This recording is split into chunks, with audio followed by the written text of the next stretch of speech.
All right, hello. Welcome for coming to this event on simplistic democratic decay and advancing anti-corruption work in Africa. My name is Carl LeVan. I'm a professor here in the School of International Service at American University in Washington, D.C. We are the largest international affairs school in the United States, but we especially are happy to be known for cultivating students who are both intellectually inspired and passionate about the ethical issues of peace and justice and equality that motivate them and that bring their faculty together here in an energized community that shares a common theme rooted in our history as a international affairs school launched by President Eisenhower over 50 years ago to wage peace. And so we take that mission to heart. And most of my work has been involved with Nigeria. I've been going in and out of Nigeria for about 23 years now. And I was very pleased to see the announcement of an African Leaders Summit by President Biden. This event is an event on the margins of the summit, or as it's often called, a side event. And so along those lines, I just want to introduce the first panel that we'll have and share a few opening remarks of my own about how I've been thinking about some of the important trends and policy issues that are motivating the particular event on resisting democratic decay. I'll be joined on the panel by Tiseke Kasambala, who's the Director of Africa Programs at Freedom House. She has 20 years of experience working in East and Southern Africa on human rights, democracy, and governance. Before joining Freedom House, Tiseke was Deputy Executive Director and Head of Programs at the Open Society Initiative for Southern Africa, OSISA, where she provided strategic leadership and oversaw the implementation of a big grants program. Prior to that, she was at Human Rights Watch in various leadership positions. She's published widely, and her opinion pieces have appeared in a broad range of local and international outlets. And she studied social science at the University of Amsterdam. I'll also be joined on the panel by Reverend David Ugalor, who's Executive Director of the Africa Network for Environment and Economic Justice. And I'm going to highlight a personal story that David never hears of me tiring, which is that I got to know David a little over 10 years ago when he got in trouble with the Nigerian government. And I was among a group of activists and scholars and a few congressional staff who highlighted the injustice of his treatment and detention. And so that was the beginning of a long relationship, and I've learned an awful lot from David over the past decade or so, and very pleased that he'll be providing some updates relating to anti-corruption work for the big conference that took place over the last week or so, as well as for the moment, some of the work that he's doing defending democracy on the front lines. David is based in Benin City, recently in the news quite a bit with the Smithsonian Institution's return of the Benin bronzes. And he promotes good governance and anti-corruption work through research, policy, dialogue, education, and advocacy. He's been working on anti-corruption for over 2 decades and has studied agricultural economics and corruption also at the Universities of Benin and the University of Sussex. And he has participated as a resource person in several United Nations meetings and been involved in the Open Government Partnership. He currently serves as a co-chair of an anti-corruption working group that's part of the Open Government Partnership in Nigeria. He's also been very active in the Global Forum on Asset Recovery, GFAR, and that took place in Washington about 5 years ago. So in terms of my own very brief comments, one thing that I thought might be a good thing to open with was Trevor Noah made a great comment last week during his last broadcast where he said, everyone should be happy that I'm stepping down because it's not every day that you get to see an African leader step down. And I thought that was a wonderful and a humorous way to start to frame this event. But we're also thinking about this event, thinking about the challenges that democracy is facing everywhere. Last week, we also saw news of a coup plot in Germany. And so not only do we have the ripple effects of January 6th spreading around the world, infecting the struggle for rights and reason and representation around the world, but Africa is certainly not alone in its efforts to defend democracy and facing urgency in defending democracy. And I'm really pleased that the United States is aware of this, trying to do something about it. The White House's Africa strategy document that came out a couple of months ago highlighted in no uncertain terms that the United States will call a coup a coup. And I think it's part of our responsibility as scholars, as activists, as human rights leaders to hold them to that. And so those are some of the voices and comments that I hope we'll hear today. Secretary Blinken last week also made some highly pertinent comments with regard to the transition in Sudan, saying that the United States government will hold all parties responsible for any efforts to derail the transition by activating visa restriction policies under Section 212. And so this is a relatively new tool in America's toolkit for promoting and defending democracy. And it works, I think, especially effectively when it's partnered with civil society actors on the continent who are seeking such leverage. So these are some of the questions that I'm hoping we'll talk about over the next 45 minutes or so. I want to thank everyone who's joining us online today. And also, as I find my way to the stage, I'm going to invite undergraduate student Aisha Jallow to the stage to say a few words about studying African politics and speaking up for democracy as a student here at American University. So a minute or two from you, Aisha. Thank you.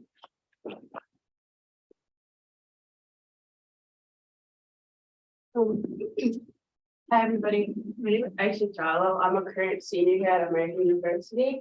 I'm graduating this Sunday. So I've been going to school at SAS for the past 4 years. It's been an amazing experience. I have a mother who works at the World Health Organization. So I grew up in Africa, in Zimbabwe, Uganda, and Gambia, kind of experiencing NGOs and development workers and just working with government in general. So that has led me to want to study international studies and learn more about how we can help develop the world in a sustainable way. So I've taken classes with Professor LeVan, specifically contemporary Africa, and that has been very eye-opening and seeing Africa in a perspective that is not necessarily Western and European. So I thank you for that. And I'm really excited to hear you all speak. Thank you so much, Aisha. Okay, great. So with that, I think I'm going to turn it over to Tiseke Kasambala, who's the Director of Africa Programs at Freedom House.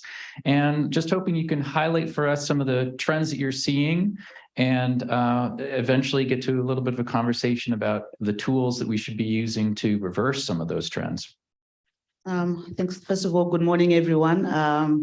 Thanks, Carl, and thanks to the American University for inviting me to this platform. It's really a pleasure.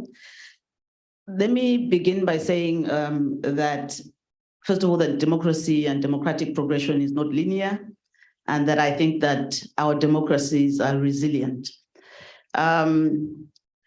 The wave of actions that brought about the 90s wave of democratization on the continent, I think represents a highlight for all of us that were able to witness it, with the rise of multi-party democracies, the rise of women's movements and civil society, a focus on introducing and building democratic institutions that were meant to deliver for Africa's 1.4 billion citizens, And then about 20 or so years later, we see our democracies ailing, we see our democracies failing.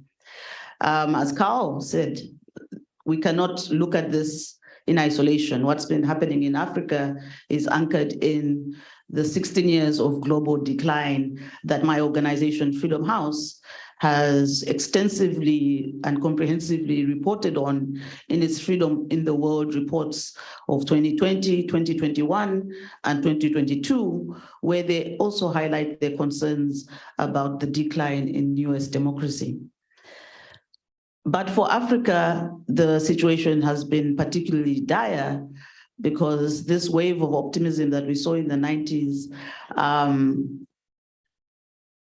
has considerably dwindled and in some cases led to voter apathy, which has led to a lack of vibrancy in some cases in terms of democracy, because people's interests, people have not seen the dividends of democratization in their day-to-day lives. And I'm sure my brother David will speak a little bit more about that.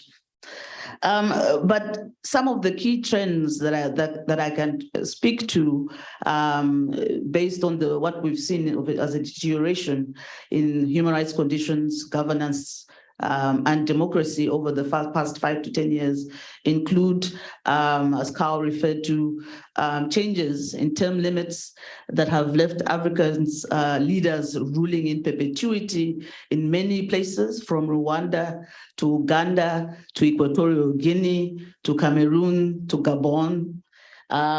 We have seen coups on the rise again. When we saw them go down between the 80s and the 2000s, we're now seeing them coming back in the Sahel region, from Burkina Faso to Chad to Sudan. We have also seen a legislative onslaught on the work of civil society organizations across the broad board, with governments introducing onerous anti-NGO laws that prevent civil society organizations from working on the ground and delivering to citizens. Our Freedom in the World report rates only 8 countries on the continent as being free. 21 of those were rated as being in decline in 2020, and the situation has not significantly improved in the past 2 years. Of the 10 lowest countries on our measurements of what we call human freedoms and human rights indices, 5 are on this continent. So the situation is dire, Carl. It's not good. But there's also, as I said, I think, several positive things that I would like to point out before we move into the discussion. The first thing is our young people. Our young people are still driving our democracies, and they're still pushing back. We have seen the sustained protests by young people in the Sudan that brought about the overthrow of Omar al-Bashir. And of course, they continue to fight in the aftermath of the coup that we saw earlier this year. We have seen similar types of protests in Nigeria, the End SARS campaign against police brutality, and we have seen these types of campaigns in South Africa. It was young people who came out in their numbers to vote in Zambia that led for the first time to an opposition figure finally taking the presidency. Our institutions also remain quite resilient. In South Africa, which is struggling under 20 years of over 20 years of a constitutional democracy that has not borne any fruits for its citizens, the institutions remain robust. Despite attempts by those who are governing the country to append the constitution, to undermine the rule of law, we're seeing the judiciary fighting back. We're seeing a strong and vibrant media and strong and vibrant civil society organizations highlighting levels of corruption in that country, levels of the kleptocracy that has plagued South Africa for over a decade now. At the same time, the courts remain strong. We saw them delivering in Malawi. We've seen them deliver in Kenya. And they remain a robust and bulwark against, encroachment on democracy. Finally, let me talk about elections, which we can have another broad discussion about whether elections have delivered for the people. But despite some flawed elections, we have seen peaceful changes of government in Zambia, in Malawi, and most recently in Kenya. In conclusion, our Afrobarometer survey, an Afrobarometer survey that was conducted in 2021, gives very heartening statistics. 69% of Africans prefer democratic rule. Around 75% of them do not support military rule. A significant percentage do not support one-party rule. I think that is very, very positive. So I'll stop there, Carl. I know you only gave me about 5 minutes, probably went over a little bit. Thank you. Well, that's a great start, and there'll be plenty of opportunity to go around with that. And so David Ugolor from ANEEJ in Nigeria, hoping you can offer some opening remarks as well, and then maybe have a chance to respond to some of the comments that Tiseke made about democracy not delivering for many people, especially young people in Africa, and if that's driving some of the challenges facing democracy. Thank you. Okay, thank you. I also want to thank the American University and thank you, Prof. Again, thanks for all the support. And I can't forget this a long time ago when I was detained, the role you played. We're very grateful. Just to add to what she has said, I think it captured the situation very clearly. Back in Nigeria, the situation is not different. The youth, for example, are playing a major role, like rightly noted, because the key thing that is really the problem is trust is going down. The people don't trust government. They don't. So you can see the correlation between trust and the failing democracy. And then you can also see that the driving force is increasing poverty. And once poverty is increasing, trust is broken down and democracy is failing. So you can see that very easily in Nigeria. The young people don't trust government officials. They don't trust government institutions, the police, the democratic institutions like INEC.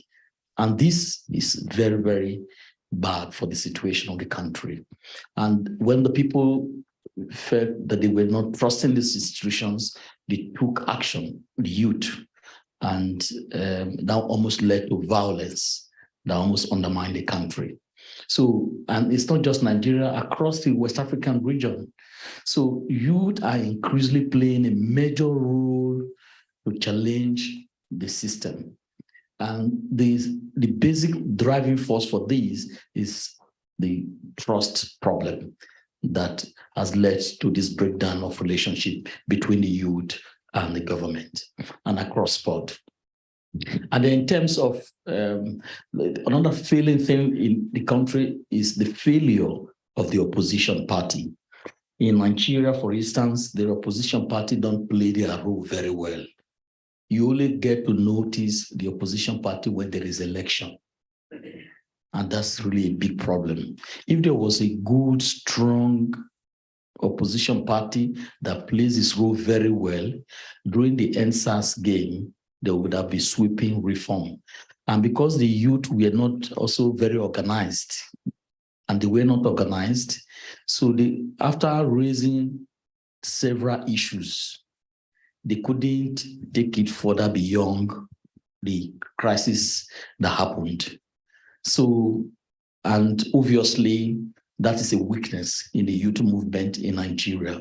And then the opposition party wasn't there at all because it wasn't election. You only see the opposition party in Nigeria when there is, and unfortunately, this needs to be taken note of. And once the youth mobilized and the people mobilize, for example, now we are moving into election in less than 6 months, you cannot say precisely who will win the election. And who is taking advantage of this now is this opposition party that was not there at all. So, and that most cases, the people that are in the opposition party, they are not different from the ruling party. You hardly can separate opposition party and the ruling party in Nigeria, for instance. So at the end of the day, you don't really see any radical change. For example, this current government, Buhari was voted into power on the basis of fighting corruption. He will fight corruption. But if you look the trend in the Transparency International index, you found that the CPI index, that nothing has really happened in Nigeria. Rather, things has gone really poorly in the corruption perception index. And that indicates clearly that the government is not delivering. And just recently, Glencoe, a multinational oil company, was involved in a massive corruption. And you can see that key government officials were involved. As we speak, none has been unpacked.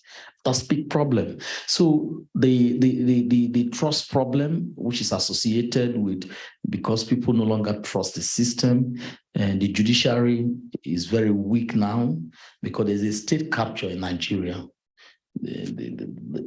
The institutions are not functioning the way they are supposed to be delivering. For example, key institutions like the Accountant General, the Auditor General Office, recently were all associated with a lot of fraud. And this raises the question of whether these institutions are delivering. And unfortunately, the parliament was supposed to play an oversight role. They are also not delivering. And so when you want a functional democracy, this key institution has to function. But this is a really big challenge in Nigeria. These institutions are not functioning to the extent that it would have complemented the effort of other factors like the youth building pressure on the government and then the civil society. So the problem of democracy not delivering in Nigeria, there are two key factors that are responsible, like I said earlier on, the weak opposition. Then two, the key institutions that are supposed to be strengthening the democratic system in Nigeria are not functioning very well. And because of this, there is a breakdown of trust. And once this trust is broken down, then it's difficult to have a quality governance in the country.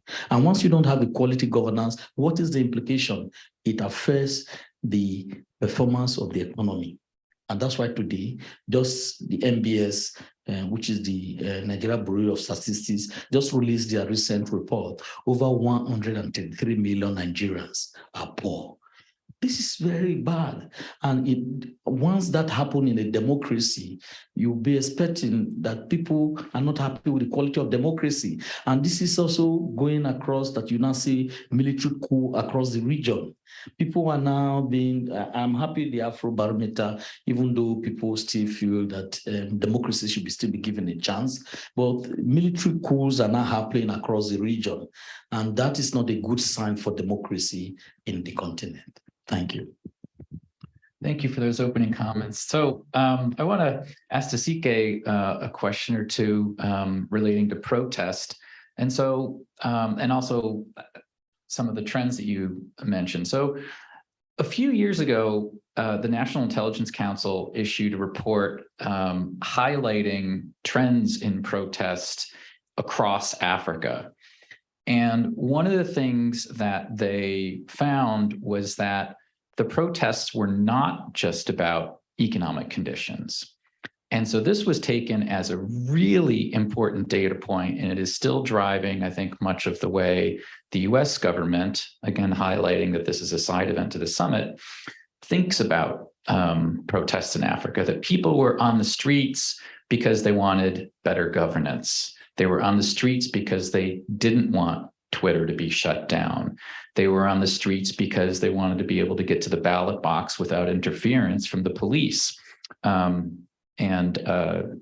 David already mentioned the End SARS movement. Just a refresher for people who are listening, SARS was a special anti-robbery squad, and there were protests that became deadly in Lagos in 2020. So I suppose my question to you is, how should the US government, in terms of democracy and governance assistance, in terms of foreign policy, in terms of diplomacy, how should they think about the future of grassroots action on the streets? Is this simply because elections aren't working? Is this mostly a good thing? And this is a really important question because 2 generations ago in the Cold War, the guiding assumption of US foreign policy is that protests were a sign of instability, that the institutions were fragile, and that maybe the communists were stirring things up. We're in a very, very different place now. So how should the US government think about this, and what does it mean for support for civil society? Thanks, Carl, and I'm glad that you talk about what does it mean for grassroots movements and communities. Because protests are, in my opinion, in many ways, a way of people airing their views outside of formal platforms. And that happens for a number of reasons. One, they do not have access or are unable to participate in formal platforms for citizen engagement, which is closely, I think, related to political participation and the challenges around that on our continent, whether it's for women and other marginalized groups, such as young people. The second thing, though, is that protests are one tool in keeping a democracy vibrant. Because some of these formal platforms do not exist to allow for that democratic processes to take part, I believe that protests are a form of opening up that space for democratization and allowing for all voices to be heard.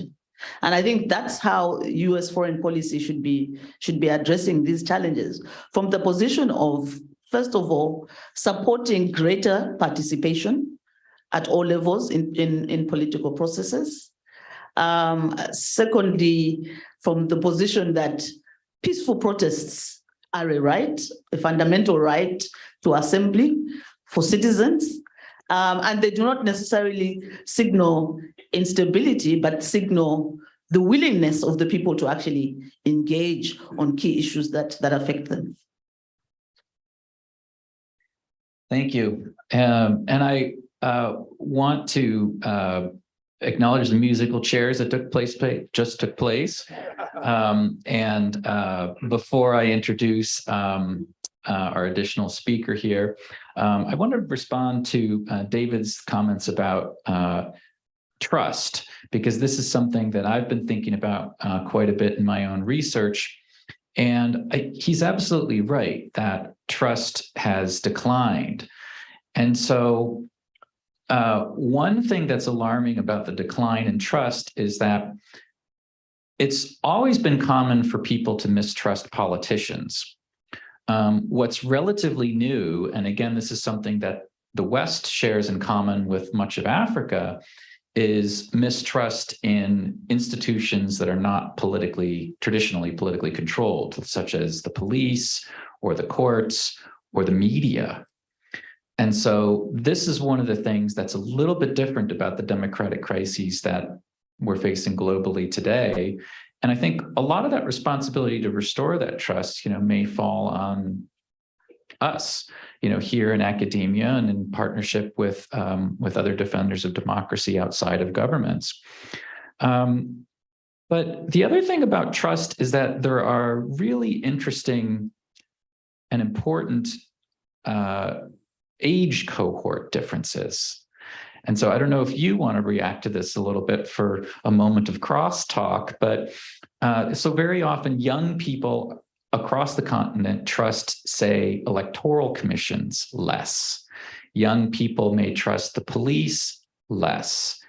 And there's, and that creates an opportunity, I think, for political parties to organize. But another thing that's holding back democracy is that of all the categories that Afrobarometer looks at, the most untrusted institution is opposition political parties.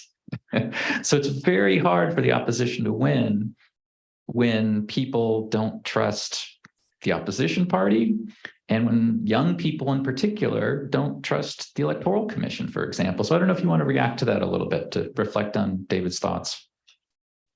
Very, very quickly, I think I'll start with opposition parties. I think David made the very point. Unfortunately, opposition parties in some of our African countries are weak. They're not offering alternatives to the citizens. Secondly, we often see this recycling of politicians and crossing of the floor, which really does not engender trust. I'll speak from a Malawian perspective.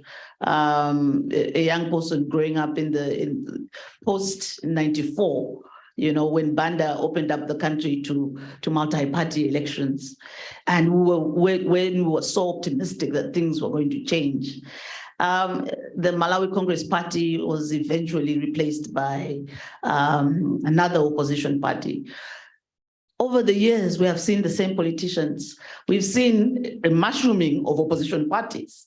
But each time, it's the same old politicians jumping from the MCP to the DPP to the UDF, and on it goes. Young people, therefore, have no trust that fresh ideas are being entertained.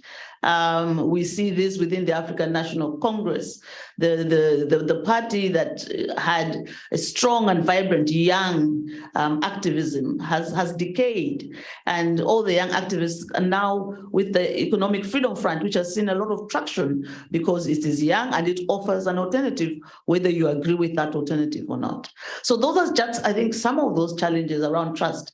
Coming to the other institutions, Carl, they have given the young people no reason to trust them. You spoke about NSAS, about police brutality, extrajudicial killings by the security forces. That does not foster a sense of trust in that institution. When it comes to elections, questions always remain over the independence of electoral management bodies, which also do not foster trust in how the management bodies actually oversee elections. Thank you. And personally, I've been really excited to see in Nigeria in particular, the emergence of domestic human rights movements willing to criticize the police and the army when misbehavior occurs. And with that in mind, I want to highlight the Reuters study that came out last week, which took them almost 3 years of research to highlight abuses by the army. And it's really important work. So to adapt our panel and to keep us going on time and to make sure we have about 10 minutes or 15 minutes for questions and answer, I'm going to suggest that I introduce Emeka Umejei and he offer opening comments, and then we go straight to question and answer, if that's okay.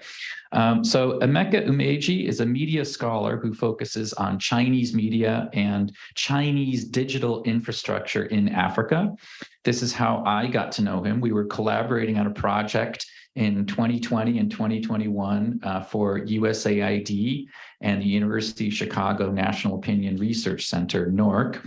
I'm very pleased that after a long bureaucratic path, that study is now publicly available on the USAID website. But Emeka is one of the few scholars who has spent several years focused on African perceptions of Chinese engagement in Africa, and especially Chinese PRC engagement in the media sector.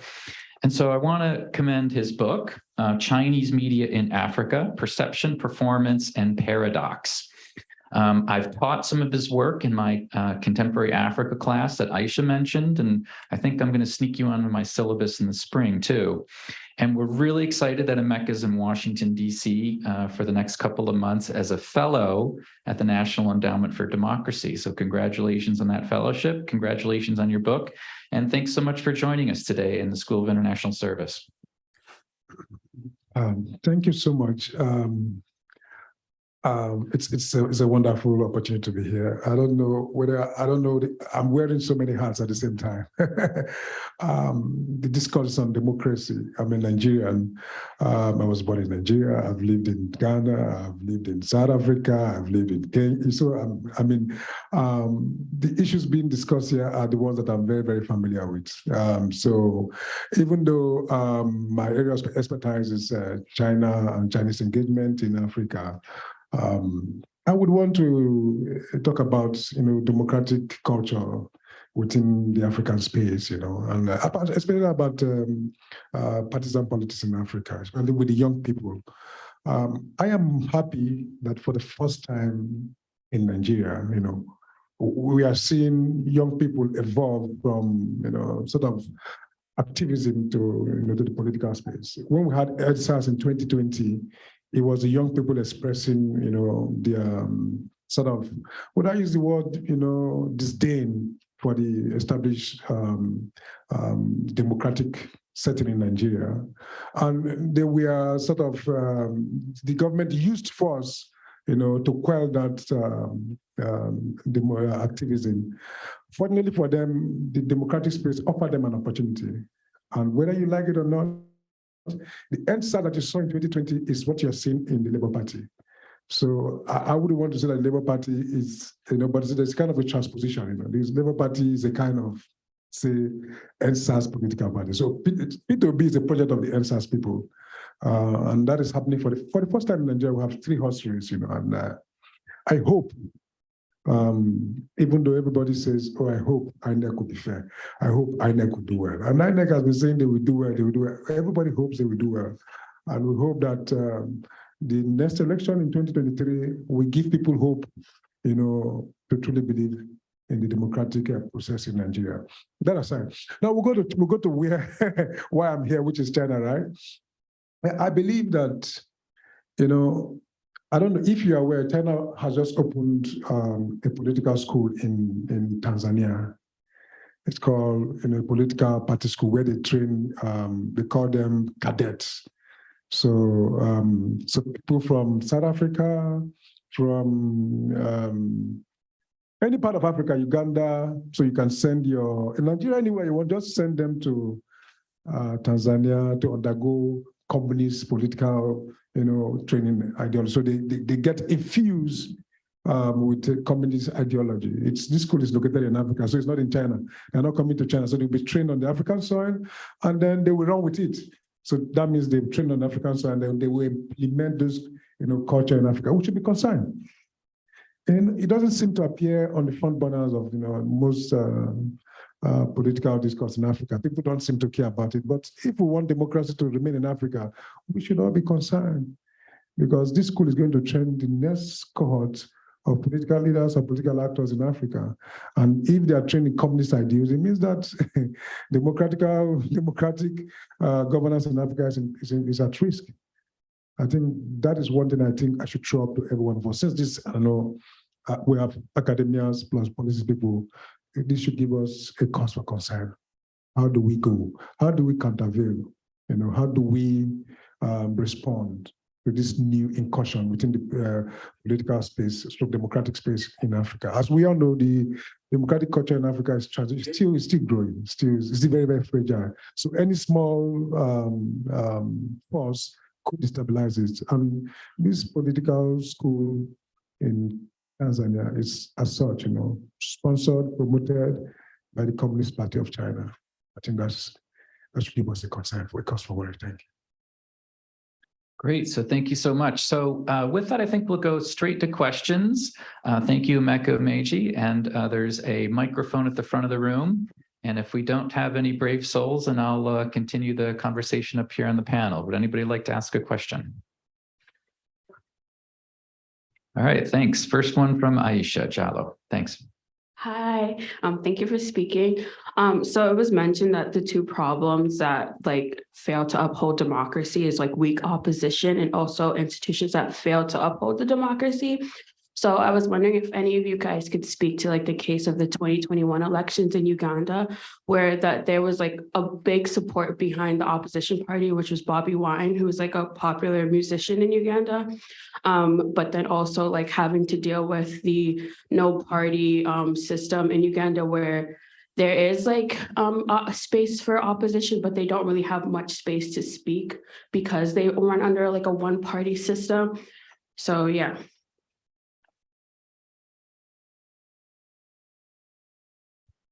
Do you want to take that one, Tiseke? Thanks, Aisha.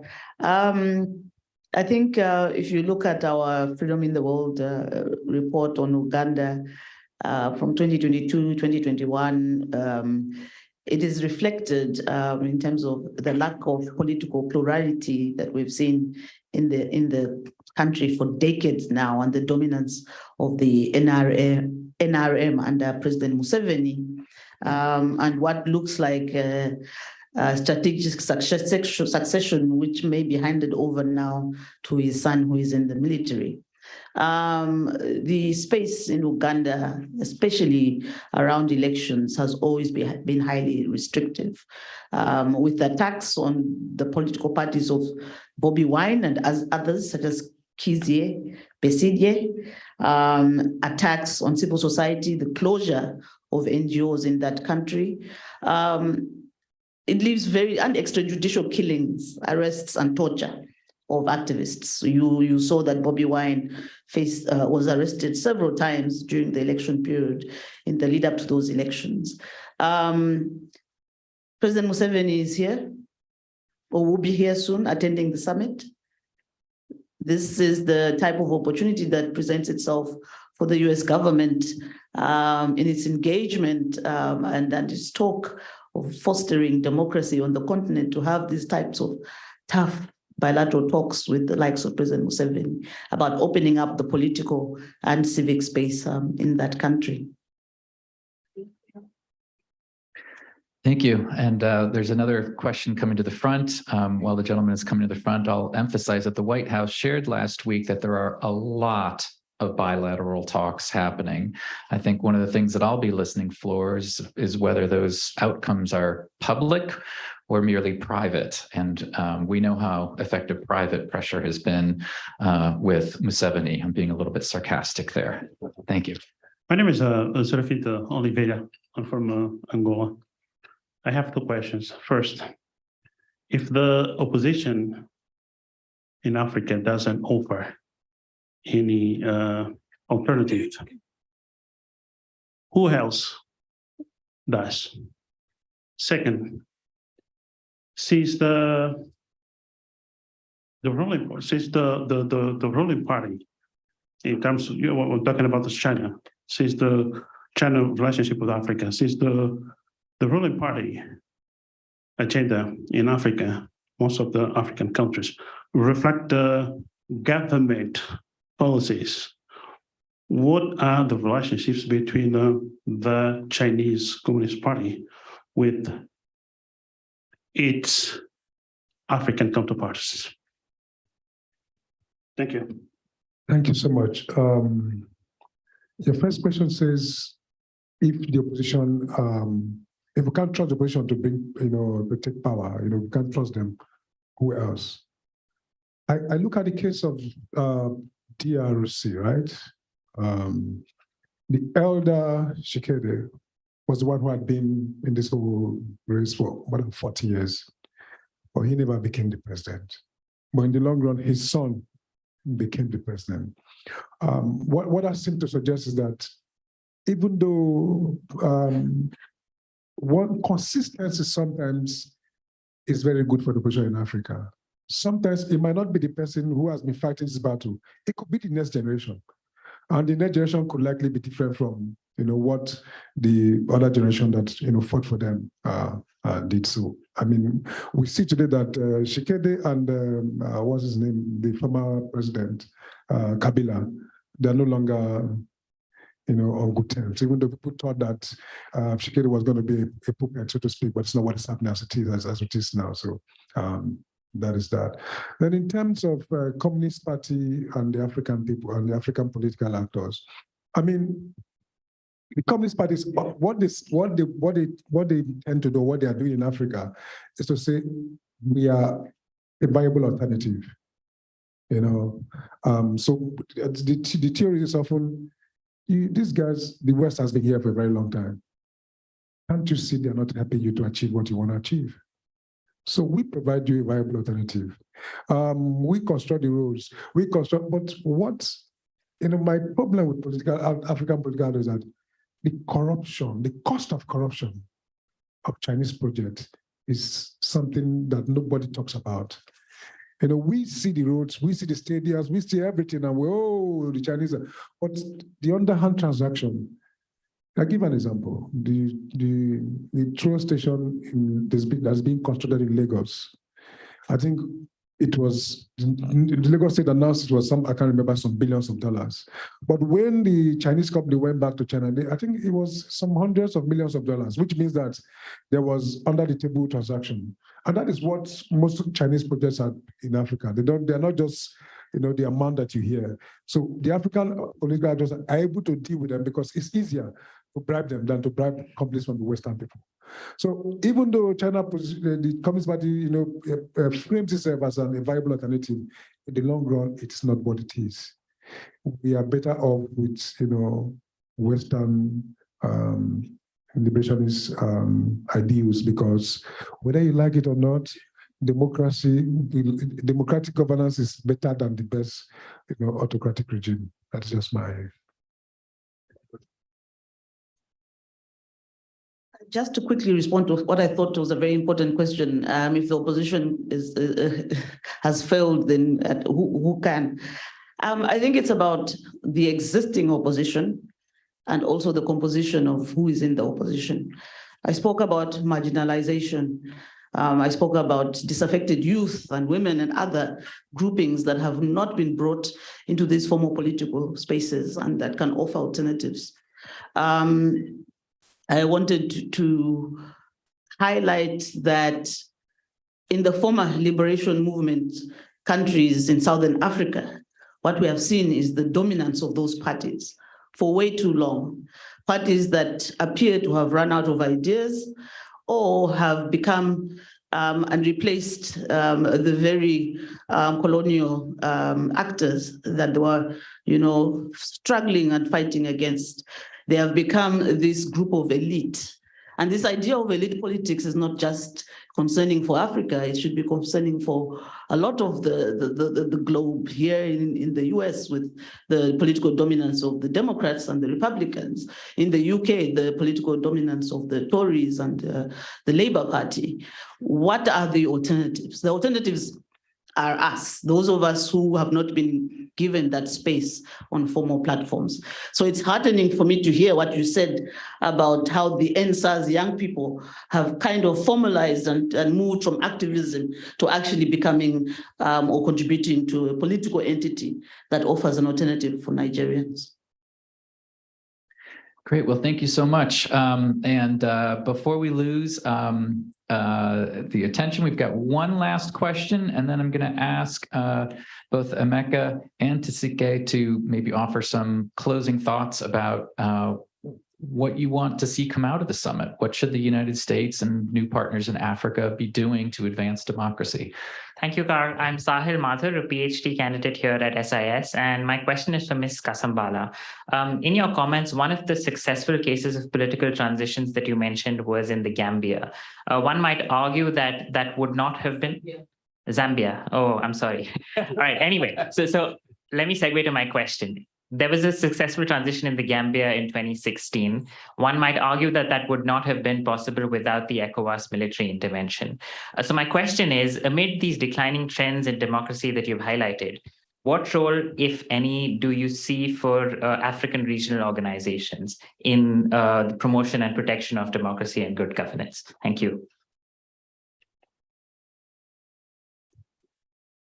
Thank you very much. Indeed, I think the Gambia also saw the final push against Yahya Jammeh, and the country has been dealing with transitional justice issues since then. The role of the regional economic communities such as ECOWAS, SADC, the East African Community, and IGAD, and the African Union is crucial in all this. However, some of what we have seen, at least ECOWAS, has been relatively strong and robust in ensuring that governments in West Africa, in many cases, stick to their international human rights obligations. We have saw that those who try to institute coups are almost automatically suspended both by the African Union and within ECOWAS. The others are not so strong. the Southern African Development Community and the African Union in many cases have just become mere rubber stamps for flawed elections. Because they still consist of membership of all these autocratic leaders, their responses remain very problematic. But yes, ECOWAS is an example of how this could work in terms of democratic advancement and upholding the rule of law and human rights, respect for human rights, if there was political will within these regional economic bodies to push and ensure that we adhere to the international regional frameworks. Yeah, thank you for that response. And I find it really exciting and important that ECOWAS just a few weeks ago announced the formation of this quick reaction force. And the quick reaction force would have two goals. One, intervening in the case of a military coup. And then secondly, doing something, we're not quite sure yet, in response to any rise in insecurity from across the Sahel. But the idea of a standing multilateral quick reaction force in which funding may not be voluntary, it may be required to be a member of this force is pretty exciting. I also want to highlight that Sahil is doing his dissertation on related issues. So if anyone from ECOWAS is listening, send me an email. So quick thoughts from our speakers closing out the panel. What are your messages for what you want the summit to get right? And while you're thinking about your answer, I want to take this moment to acknowledge the diligent work of Kate Arian, our Assistant Director of Events, who jumped through a lot of small hoops to pull this event together. So very grateful. And also Shannon Hayter, who our new Dean of the School of International Service, who helped spread the word and was gracious enough to join us this morning. So what do you want to make sure the summit, African Leaders Summit, gets right? And maybe what are you worried about? Well, I think the media in most of Africa is still struggling. The media needs the support of the West, because if the media is, it has the capacity that is, anticipated, it will be able to, support democracy, ensure investigative reporting that will help democracy to stand. Because most of the time, I was a journalist for more than 1 decade, both in Nigeria and out of Johannesburg in South Africa. Especially my days in Nigeria, one of the issues that we've had is, issues of compromises. And people compromise because they have responsibilities sometimes, they have needs to meet. And then you just say, well, let me just go with it. But if journalists are empowered, by empowerment, I mean if they are trained and if they are well paid, so to speak, that is, if the media is well funded, journalists will be well paid. But if the media is not well funded, journalists will not be well paid. So if journalists are also well trained, they will have some level of professional autonomy, which could serve as a resilience, to issues of, compromises and all that. But if that does not happen, the media will continue to compromise. And if the media continues to compromise, democracy will be at risk, number one. Number two, Nigeria has started very well with the DVAC system. I'm talking about the Independent National Electoral Commission in Nigeria.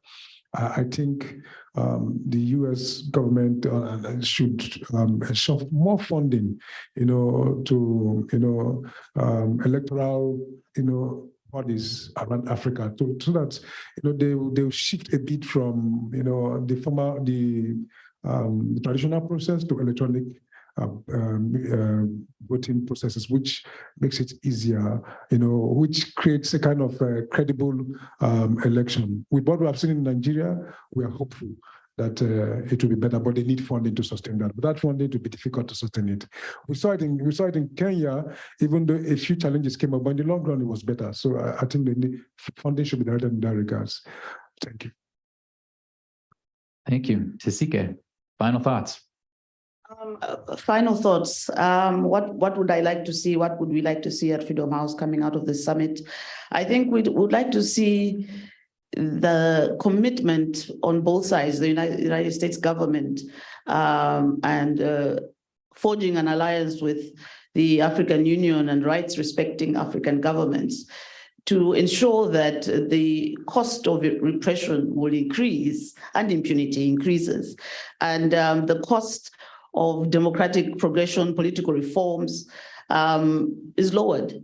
What do I mean by that? I mean, we'd like to see some concrete calls for action and concrete actions around dealing with changes to term limits, with coups, dealing with flawed elections, dealing with attacks on human rights defenders, and the closing space for civil society organizations. We would like to see a consistency of approach, both on the part of the US government in terms of the core values that it should have in its foreign policy. I speak to consistency of approach here because when we talk about coups, there's been a general acknowledgement about what happened in Mali, Burkina Faso, what's happened in Sudan, but not an acknowledgement of what's happened in Chad, as one example. We talk about it, and that the same can be said for the African Union and ECOWAS in their approach to certain countries, including whatever happens in Nigeria as one example. We would like to see a focus and meaningful commitments to peaceful, open, and free electoral environments in elections that are coming up in Nigeria in February, in Zimbabwe, I think sometime in July or August, and in the Democratic Republic of Congo in December. But I think most importantly, let's see a link. The last US-Africa Leaders Summit took place in 2014 under the Obama administration. No one is quite sure what was committed to then.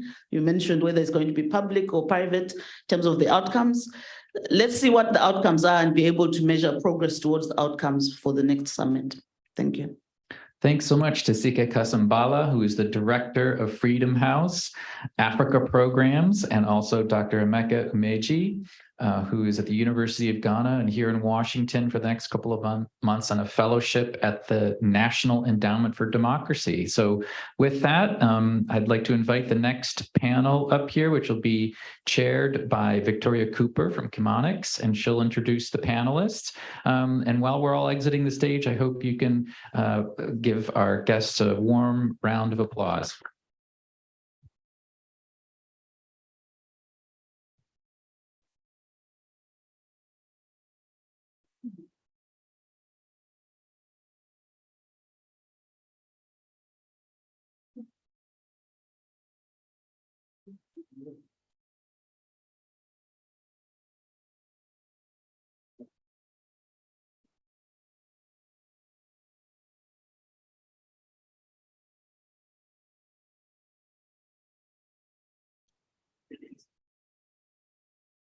Thank you.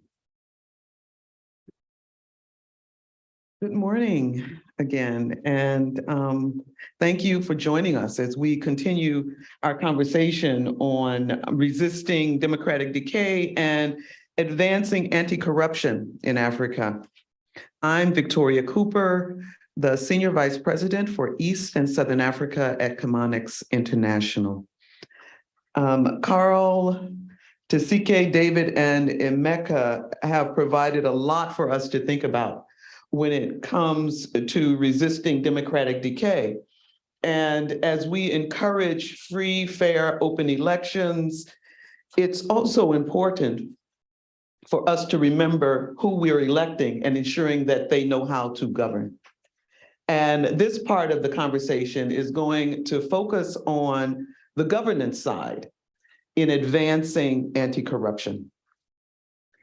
This has been alluded to in the previous conversation because it is the absolute elephant in every room.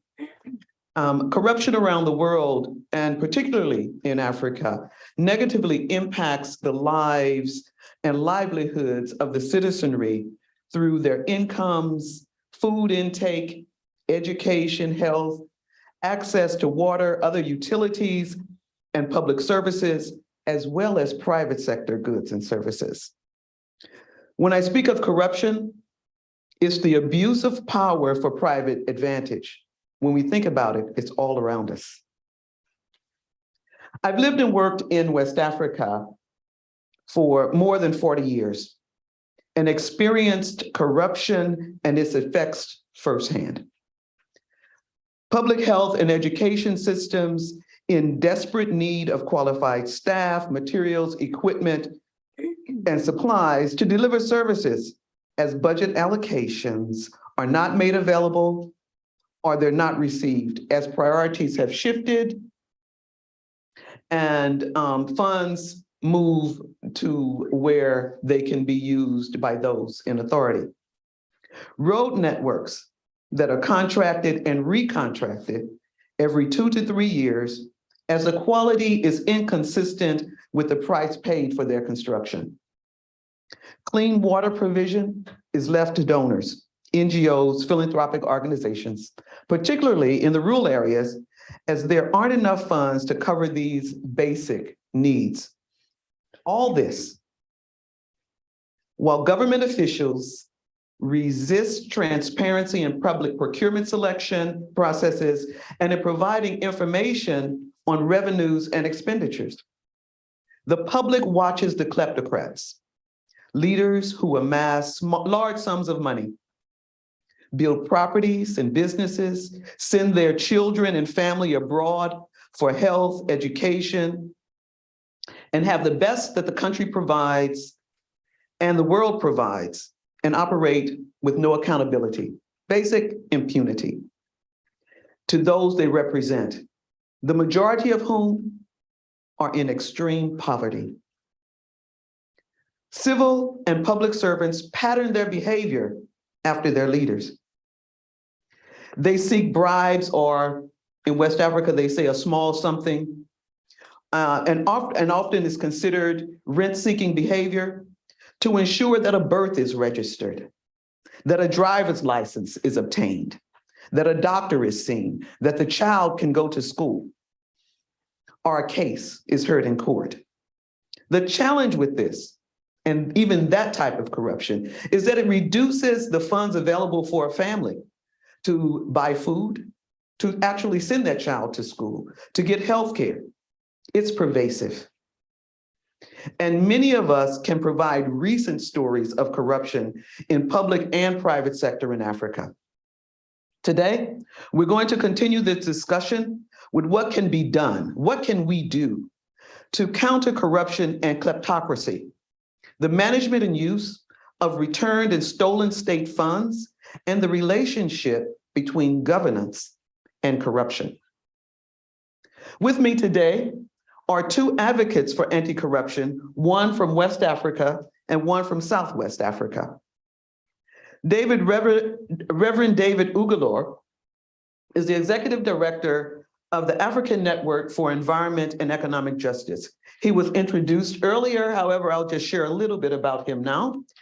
Based in Benin City, Nigeria, he uses his platforms to promote good governance and anti-corruption work through research, policy dialogue, education, and advocacy. He has taken this to the national level in Nigeria, as well as the United Nations Convention Against Corruption Coalition, representing Sub-Saharan Africa region. We also have Florindo Chevacutes, the founder and executive director of Friends of Angola. He is also an activist and blogger who supports democratic values in Angola and around the world, with the mission of Friends of Angola being to raise the consciousness of the world community and the challenges facing Angola and to support the Angolan civil society. Welcome to the discussion. Thank you. To get started, I'll ask Reverend Ugolor and Florindo to give us some opening remarks on advancing anti-corruption. Thank you very much.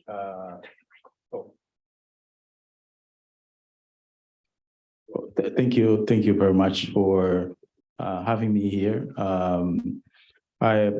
I think I would start just by thank you for the men and women on Treasury and Department of State who have been working to diligently on sanctions, in particular the Magnitsky sanctions, and to go out to the U.S. Congress to pass the Nebels bill. I'll just repeat, to call out to the US Congress to pass the Enablers Act as soon as possible, because that's extremely important to fight the kleptocrats and corruption, not just in Africa, but around the world, including here in the US. Thank you.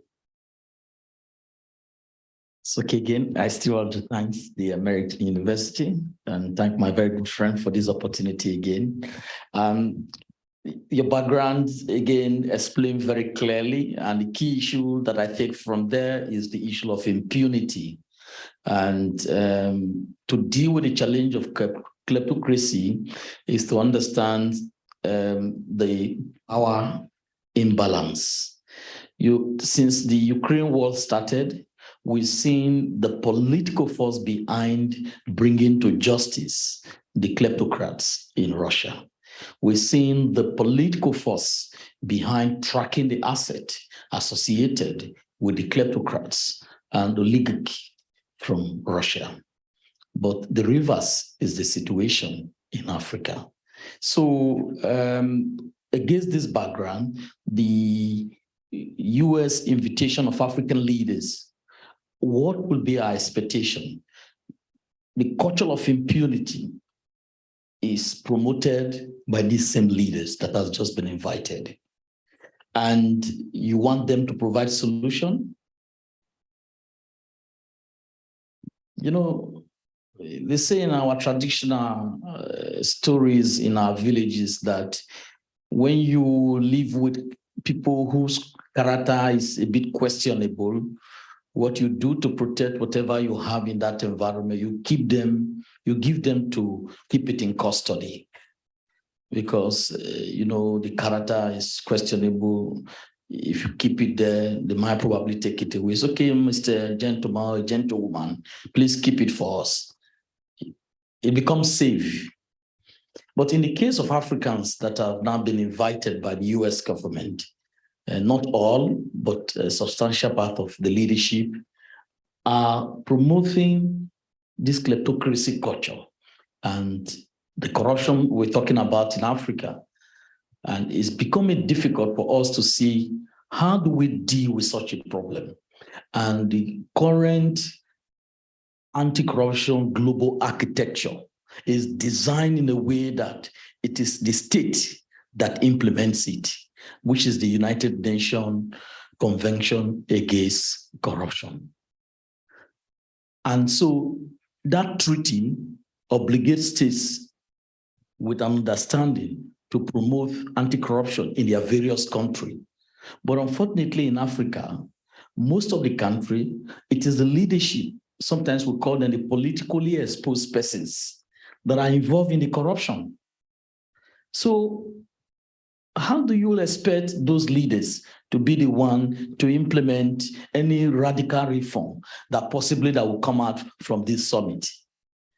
That challenge is something that we should be continuing to deal with the understanding and the fact that the really key challenge in Africa is issue of culture of impunity. When people commit crime, either petty corruption or grand corruption, nothing happens. And it's even more complicated with the way US and other Western countries are prosecuting grand corruption. The Glencoe, a very big multinational oil trading company, recently compromised involving a widespread corruption across Africa, Nigeria, Equatorial Guinea, and other countries, about 8 of them. And when the US and UK government investigated this company, they found that they were involved in this massive corruption. They did a deal, and those companies paid fine. But the people who took the bribe in Nigeria, who are in the oil national company corporation, which is NNPC, they were not exposed. And these key bribe takers are the one that influences election. And now election is coming in next year by February. So when you have $1 million, $3 million, $4 million in the hands of politicians, it's increasingly becoming difficult to have a clean and fair election. So there is a close correlation with grand corruption in Africa and decaying democracy, because obviously with the influence of this grand corruption, there is not going to see the opportunity to have a fair and fair election because of the influence of money politics in Nigeria. And once you have money that is not monitored, because the finance, the electoral finance policies are not transparent, then it becomes public finance. It's mingled with funds that comes from bribes from multinational company. And it goes into the election and it compromises the rules. So what is the hope? That should be our concern. With a high level of state capture, grand corruptions involving politically exposed leaders, you need to strengthen the media. You need to strengthen the civil society to serve as an alternative to complement the demand in holding public institutions accountable. And if you were to also strengthen and defend democracy, you need to also strengthen these key institutions. Otherwise, we will be in trouble. Thank you. Florendo, did you want to add something to his opening comment? I mean, it seems as though it rings very true to you as well. I'm sorry, we're sharing mics, but one thing. Well, thank you.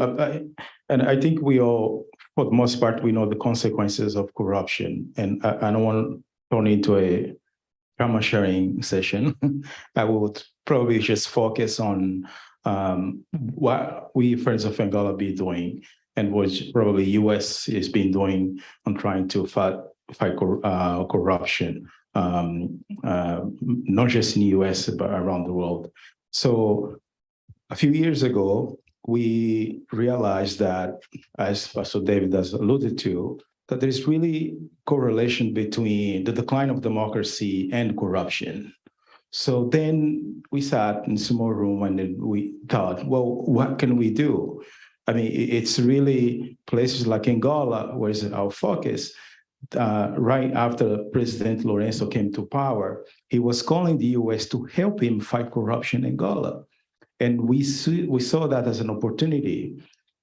So we got to work and we started working on global Magnitsky Act submission to the Treasury and Department of State. Now, this is a work that, you cannot write an op-ed about it. You cannot brag about it. You have to work quietly and wait until the results, if any, but you have results. And so we started work on it a few years ago. That was during the Trump administration. And so we started and led in collaboration with Transparency International, the American Bar Association, with technical support from Human Rights First. And so we completed the submission. And then there was a second phase, which is the really talking to different agencies, in particular the Treasury and Department of State, trying to raise awareness about how important it is for us to fight corruptions in Angola and show them the relation. So you probably know this, the Magnitsky sanctions you can do through human rights or corruption, which shows the corruption path. And the data is open source. I mean, the Luanda leaks, you probably have read about it.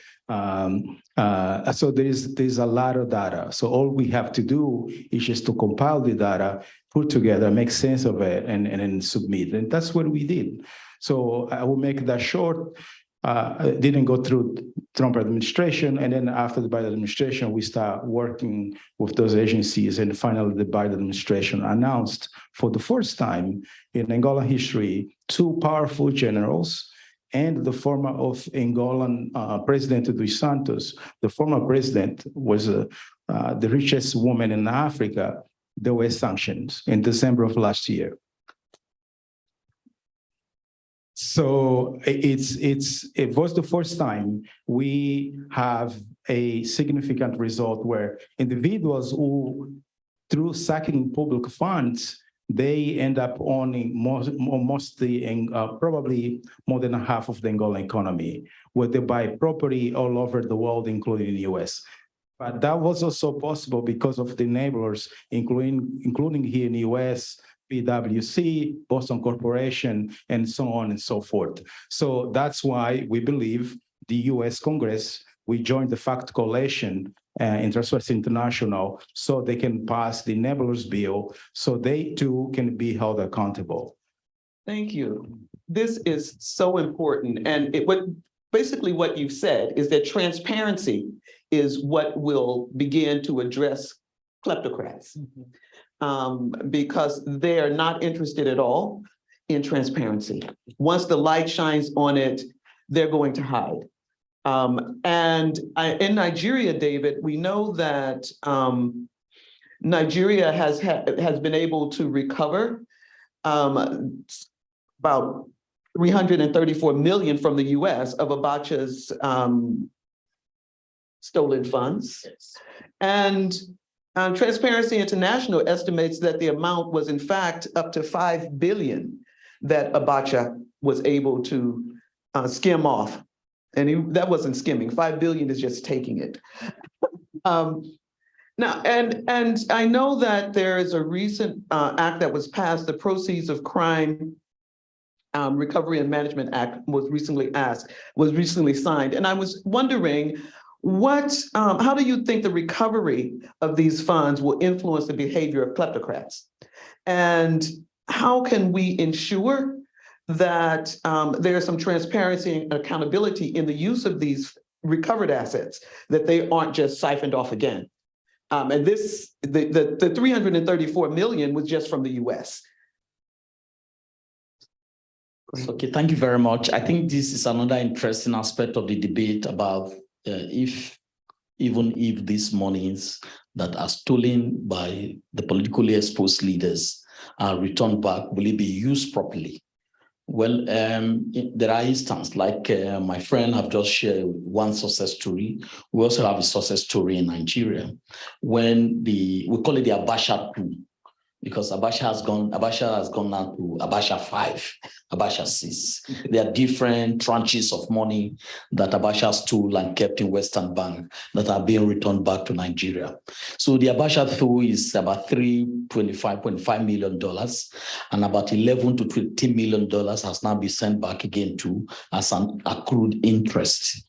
And the interesting aspect of the Abacha coup is that the first time in history, civil society participated in the entire negotiation process.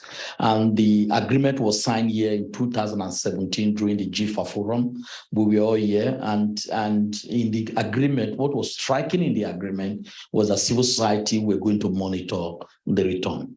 And our organization had an MOU with the Ministry of Justice, and we started this monitoring with over 200 NGOs across Nigeria. And this money was being distributed as cash transfer program.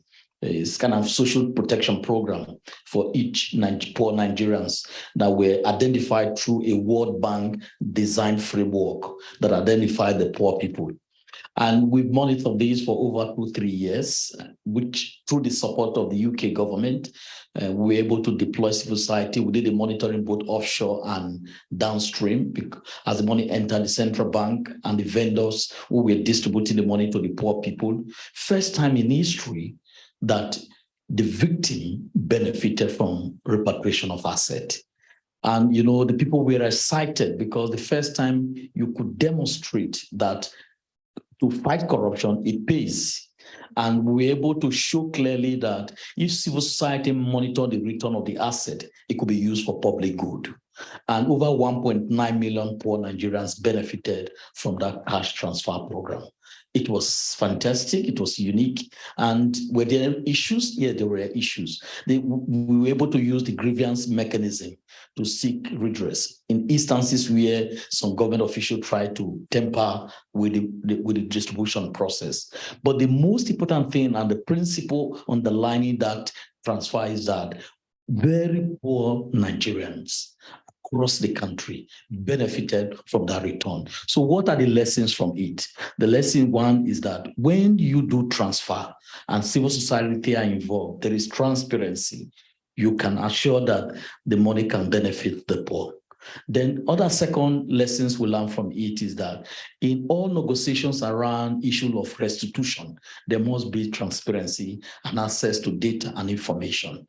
And thirdly, there's need to be release information to the public. We'll be able to release from time to time, monthly. If you go to our NEDGE website, you will see the mantra report. Mantra is monitoring recovered asset through transparency and accountability. It's a mantra program. It's a mantra, we call it a mantra model where civil society can easily keep track on all return funds. And that's the basis why we are now demanding that in all fine, that all bribery fine, like the Glencoe bribery, the poor people should also be part of the benefit, and that there is a framework to guarantee that is properly used for the benefit of the people. So Abacha too was a success story. Thank you. That's a real success story that that the people have benefited from this. And this also, I could see, helps increase trust. If you report anti-corruption and the funds are recovered and they're returned, the people will then benefit from this. Do you see this as attributing to the reduction in kleptocracy in any way? Because to recover these funds, families were impacted. Their streams of revenue, their bank accounts, their assets were confiscated. Do you think it's slowing down? Yes, in any way? it delegitimized them. It increased the opportunity for organizing the people, and it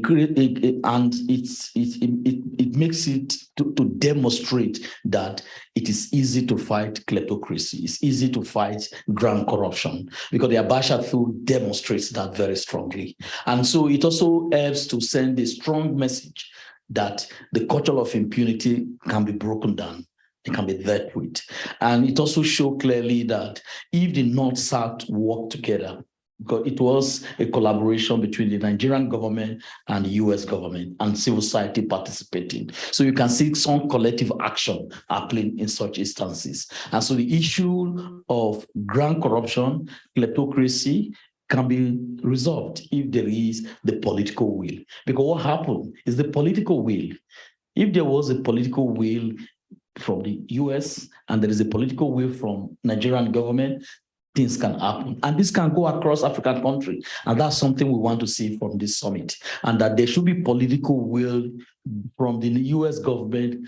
Like my friend has actually identified that the Magnitsky has shown the result, and that the enabling act, if passed, it can also help. In the case of Nigeria, the Proceeds of Crime Act, which now provide an architectural framework for when asset is restituted back to Nigeria, there is a institutional way it can be disbursed. That kind of enabling framework creates a signal that the people are prepared for action. Thank you. Florindo, can you share with us information about the Enablers Act? Yeah, I probably am not the right person to talk about this act,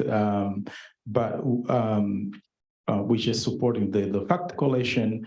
But what I know is that we will make sure that, well, let me just take it back for a second. You don't steal $2 billion, put $2 billion in briefcase and travel all the way from Angola to US. You cannot do that, right? So you need a lot of smart people. You need lawyers. You need, thank you, Reverend David. You need bankers. You need, I mean, a number of realtors.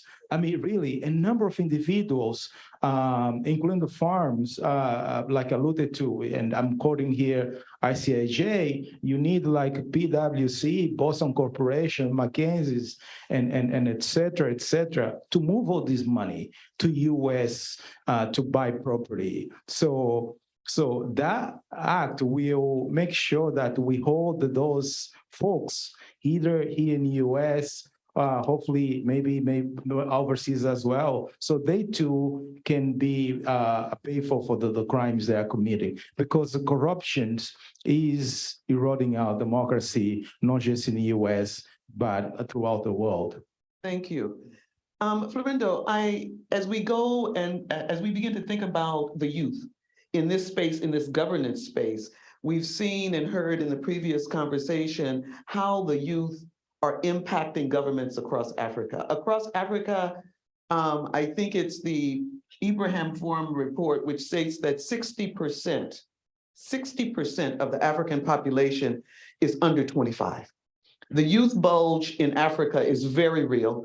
They're the future, educated or uneducated, healthy or ill, they are the future of Africa. And in supporting that, I know that you did some research on the urban youth activism in Yaoundé and the results. Has the advocacy, you think, of the youth impacted good governance and anti-corruption in any way? Absolutely. The short answer to your question is yes, it does. They are on the front line. It's not people like me writing reports or emails in the on the office. And we too are important, but they are the one in the front line. They are the one who pushing for change. And as we have seen in different parts of the world, the youth always played an important role, although we minimize their role. And so in Angola, it's not different. So it's youth bulge, right? They make up maybe in Angola, if my memory serves me well, between 60 to 60%. It's huge. It could be a blessing or could be a curse as well, depending how we provide them space. The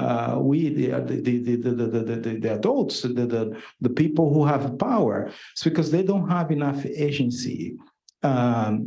They could play an important role, a constructive role within the communities if we provide them space and the tools needed for them to play a constructive role. Now, the inverse is also possible. We could very well see groups like Al-Shabaab and other and when individuals with malicious intent see that as a fertile recruiting ground.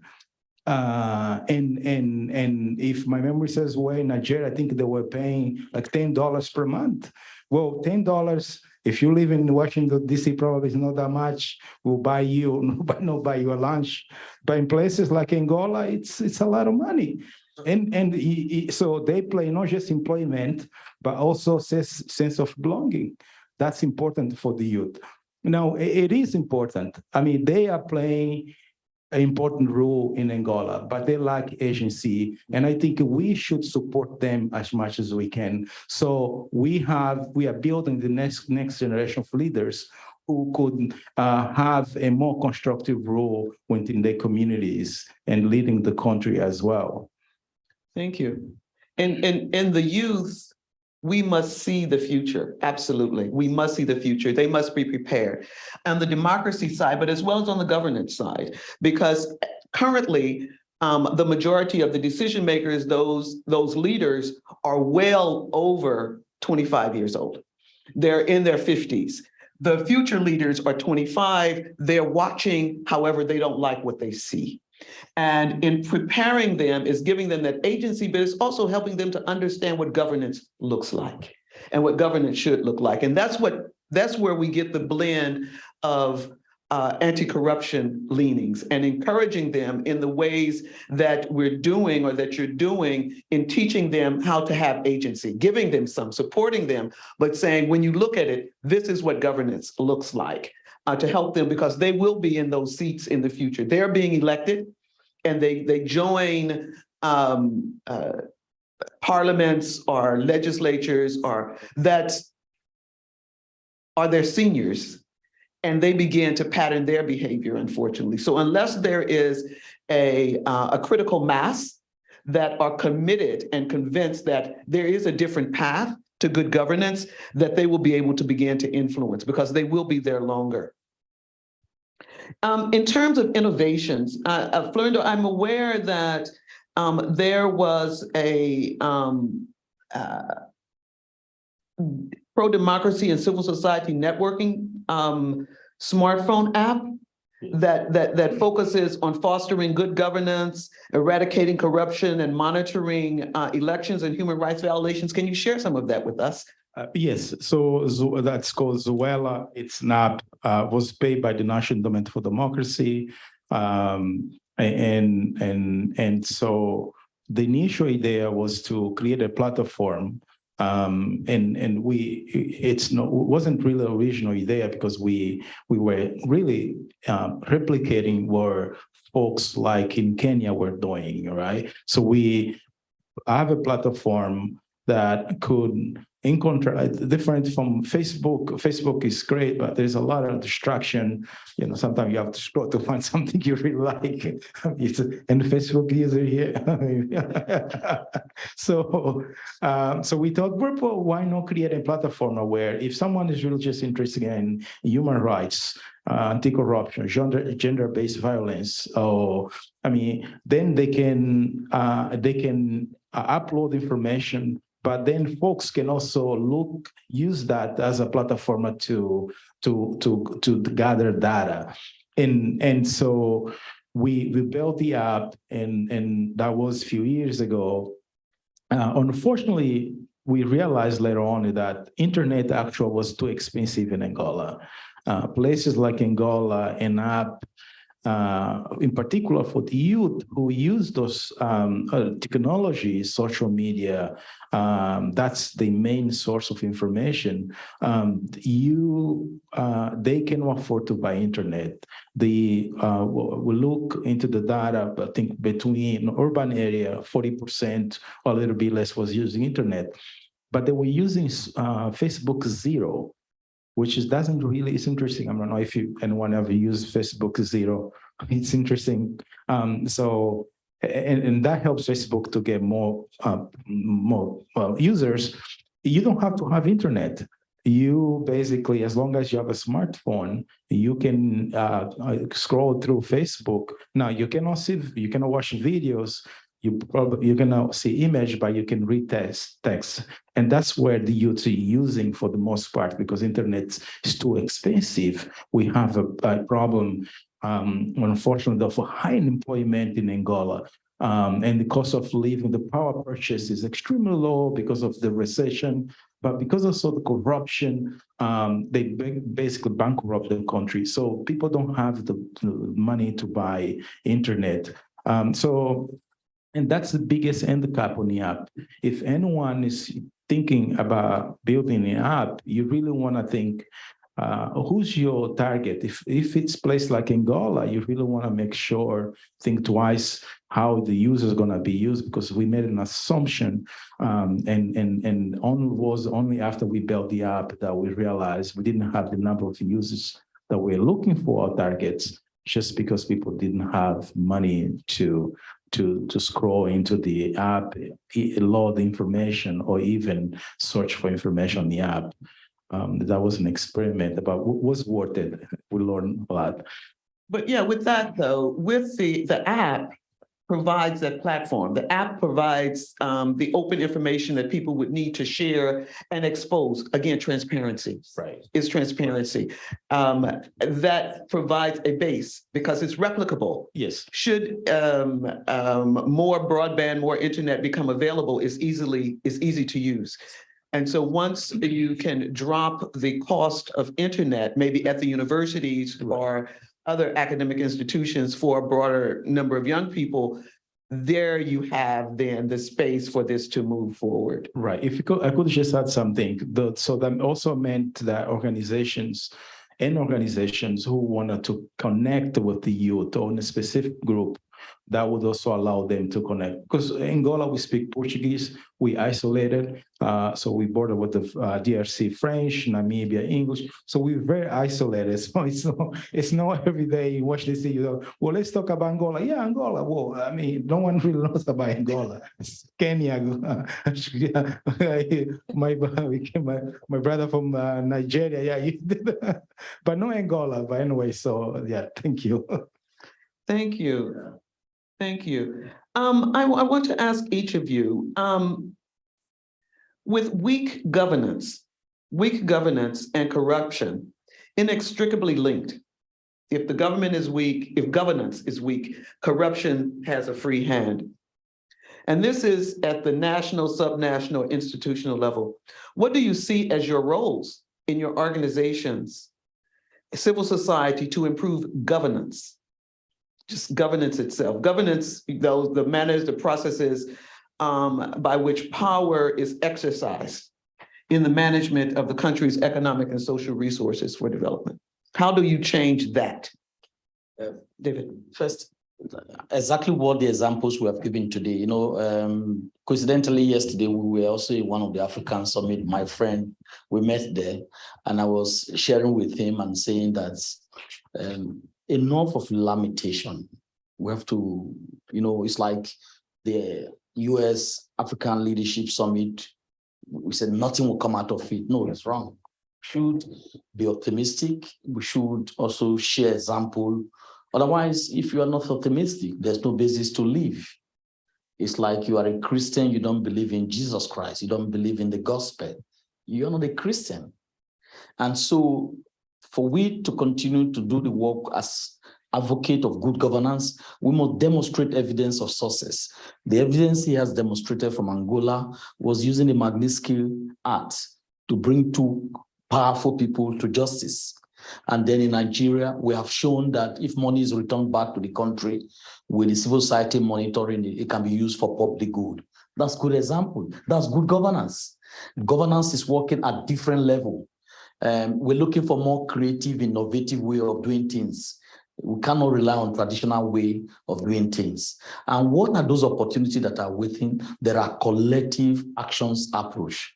The days of just throwing stone is gone. You must look for a way or an entry point to build alliance beyond working in silos. Civil society are building alliance with media to unpack corruption, because corruptions will undermine good governance.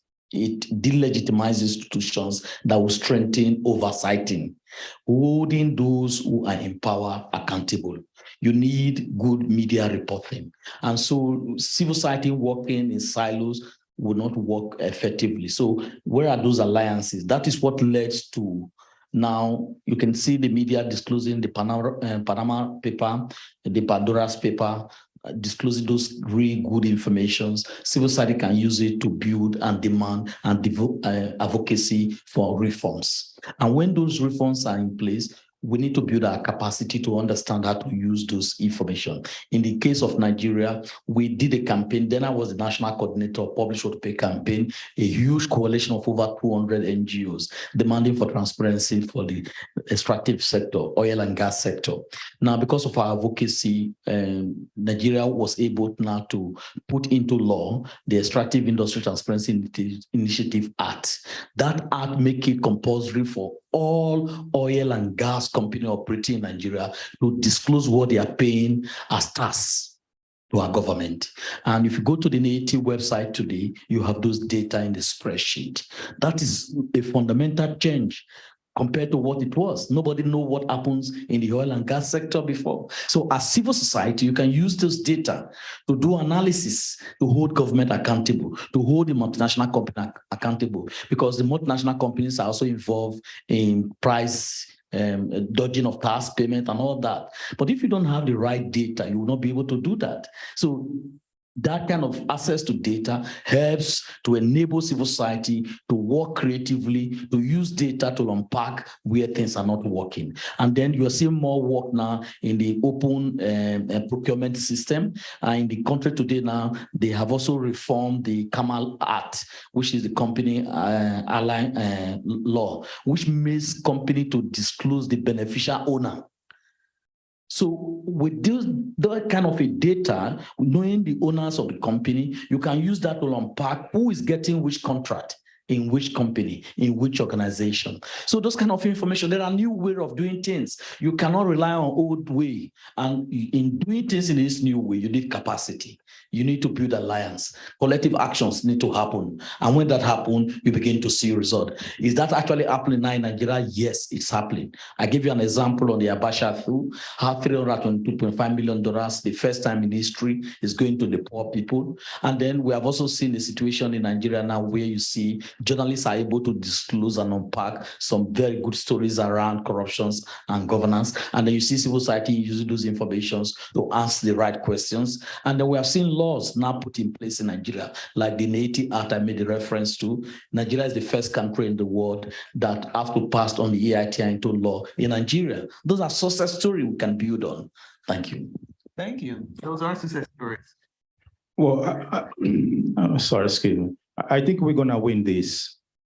So I think there's a momentum for anti-corruption right now. The Biden administration has emphasized over and over again, including in his next summit next year, in March, the anti-corruption is on agenda.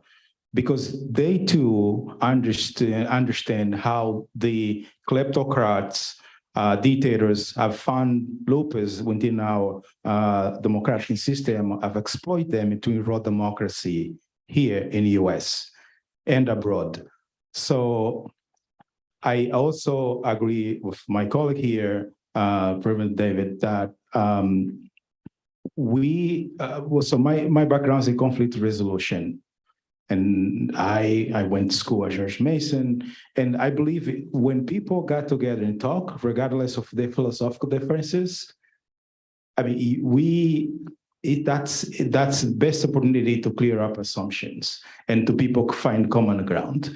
We need to talk, and that's what's happened this week in the US is extremely important. We are running behind because kleptocrats, the Russians, the Chinese have been engaged in malicious act throughout the continent. They have been emboldening dictators, kleptocrats in Africa and elsewhere. So it took the Ukraine invasion for a lot of us to realize where we are in terms of democracy and how those oligarchs, kleptocrats have been using funds to overt the system, democratic system. So someone have mentioned how opaque are the deals, the Chinese government deals in Africa. The same is true in Angola. I have done extensive research on bilateral agreement between Angola and the Chinese government.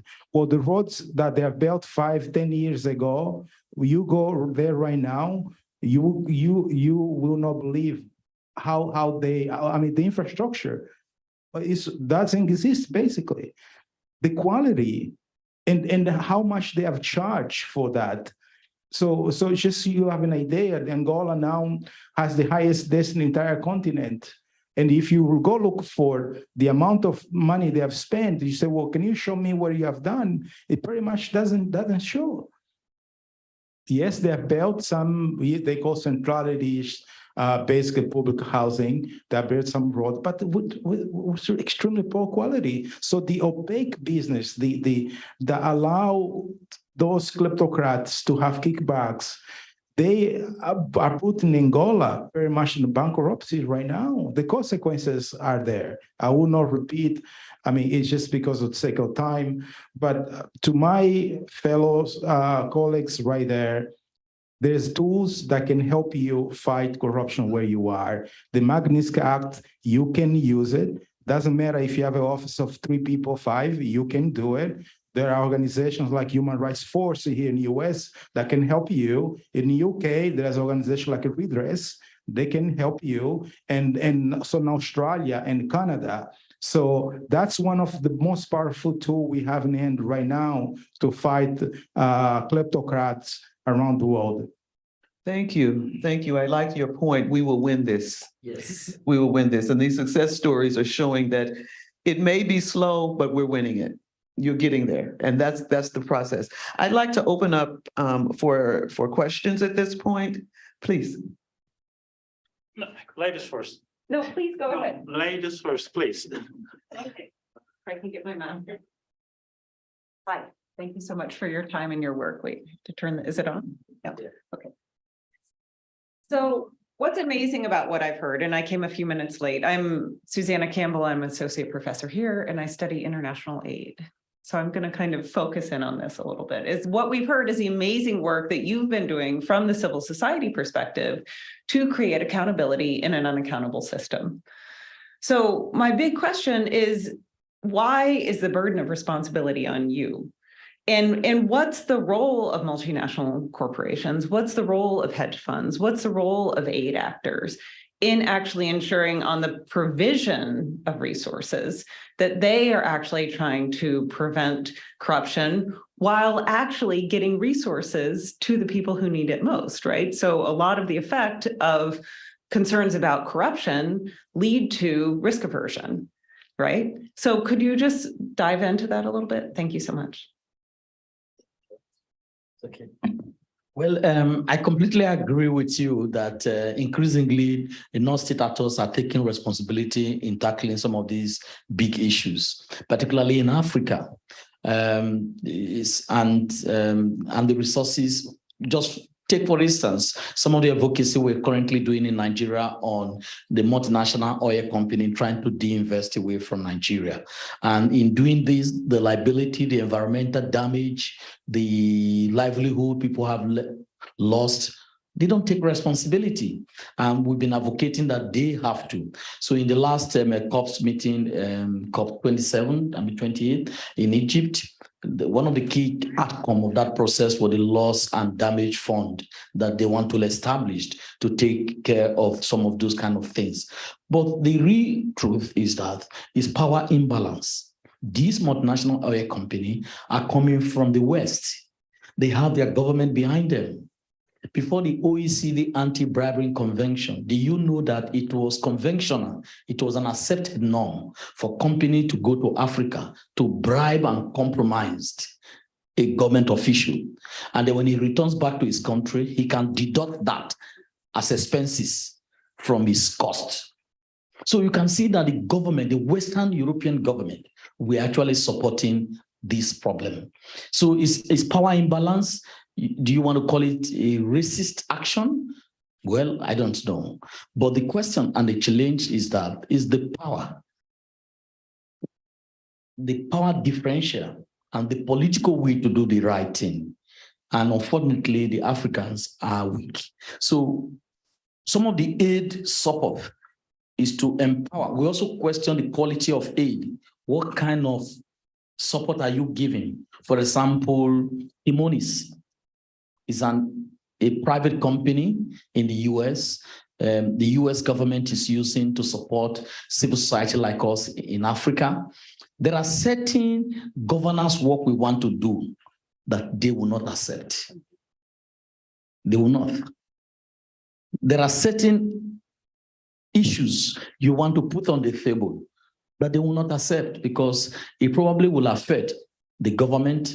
And when that happens, you know, even communities cannot even operate in the country. They will be sent packing.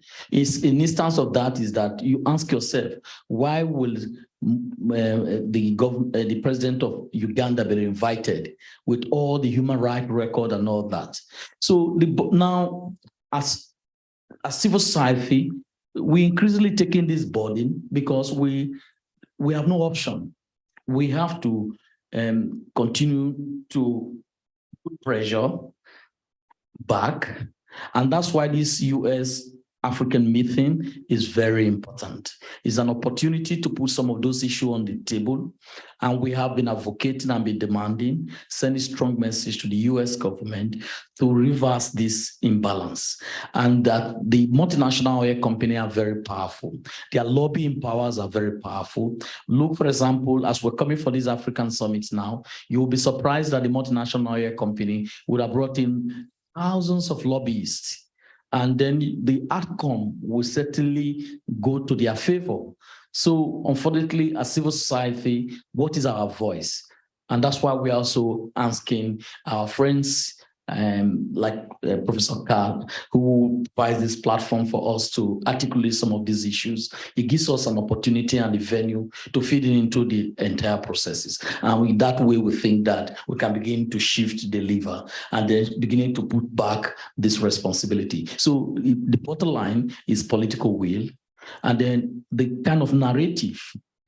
Who has the power to narrate this whole case? The power lies with the Western media, it lives with the Western power, and they decide what is right, what is wrong, the story, and then stereotyping what is good and what is wrong. And in that interpretation, that's what they teach in the school, and that's what they also give out. And then in the aid architecture, they design the aid architecture to fit into this narrative as well too. This is the dilemma. And unfortunately, who controls the capital? Who controls the West? Who controls the Western financial system? The World Bank, the IMF, is this Western power. So instead of lamenting, is to look for a way and entry point. Where are the entry point? This kind of conversation platform, where we also think that this messaging should also be going to the Western citizens, because we live in a global world. When one is injured, the world is injured, because the boomerang effect, you hardly will avoid it. Thank you. Well, I think it's a good question, and in part that's why the Neighbors Bill Act, needs to go through the U.S. Congress. You know, the IMF, not just the oil company, but IMF and the World Bank. I mean, they have a shared responsibility in this as well. They're not helping when they know that they're dealing with a kleptocrat or authoritarian regime, extremely corrupted. There's enough data, and then they go there, they will make statement like, you know, the economy is doing well and there's condition to lend more $5 billion. So that really doesn't help the cause in fighting corruption, regardless where they are. So and the money that's coming here from those kleptocrats are not helping ordinary folks. They are not helping folks in Pennsylvania and Altoona. They are not. They are just enriching a small, very small fraction. The same people, those, you know, big companies who make billions of dollars to facilitate the money that's being stored in least financial flow to come to US and buy property. So, I mean, you could say, well, why should you care about, you know, stealing money from Angola? That's actually good for our economy. Well, that could be an argument, but guess what? It's not helping folks, you know, on West Virginia.